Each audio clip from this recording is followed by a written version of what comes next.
চাপৰিত বহাগৰ বা লাগি কহুৱা বন্ধালিছে বিহুৰে তলিতে আমাৰে নাচনী উলাহতে নাচিছে মৰমৰ দিহেৰে চেনেহৰ বাণীৰে নাচনী বৈচনে তই ফুল গামোচা মোকেনো পিন্ধাবলে বুলি। নমস্কাৰ, মোৰ নাম অংকুৰজ্যোতি কলিতা। মই চিপাঝাৰ এক্সেল ছিনিয়ৰ ছেকেণ্ডেৰী স্কুলৰ পৰা এইবাৰ উচ্চতৰ মাধ্যমিক শিক্ষান্ত পৰীক্ষাত মই উত্তীৰ্ণ হৈছিলোঁ। মই বিজ্ঞান শাখাৰ পৰা পৰীক্ষা দিছিলোঁ আৰু মই মই 90.2% লাভ কৰিছোঁ। মই ফিজিক্সত হায়েষ্ট নম্বৰ পাইছোঁ, 96 পাইছোঁ আৰু বায়'লজিত 90, কেমেষ্ট্ৰিত 89 আৰু ইংলিছত 90 আৰু অলটিত 86। তুমি ঘৰুৱা টিউশ্যন লৈছিলানে?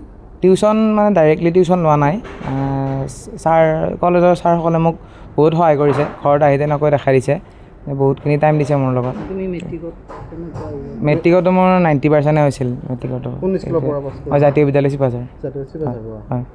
এতিয়া তোমাৰ যি ফলাফলটো লৈ তুমি কেনেধৰণৰ সুখী? ভালে লাগিছে বাৰু। কষ্ট কৰিছিলোঁ, সেইখিনি পাইছোঁ। মা দেউতাই যিখিনি কষ্ট কৰিছিলে বহুতখিনি, বাকী দেউতাই বাৰু পঢ়াৰ ইমান সহায় কৰিব নোৱাৰে। দেউতাই যি লাগে তাকে আনি দিয়ে, মায়ে সহায় কৰে পঢ়াত কিছু। কিমান ঘণ্টা কৰি তুমি পঢ়িছিলা? কেতিয়াবা মোৰ তেনেকুৱা নিৰ্দিষ্ট নাছিল। কেতিয়াবা মই ৰাতিপুৱাই পঢ়োঁ, 6টা বাজিৰে ৰাতিপুৱা। কেতিয়াবা সোনকালে শুই দিওঁ, যেতিয়াই ভাল লাগে আৰু তেতিয়া।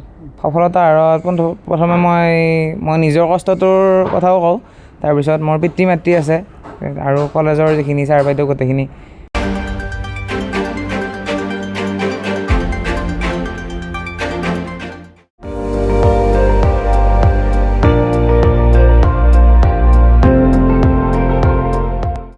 আপুনি চাই আছে ND24, সৰ্বশ্ৰেষ্ঠ নহয় সৰ্বোত্তমৰ দৌৰ।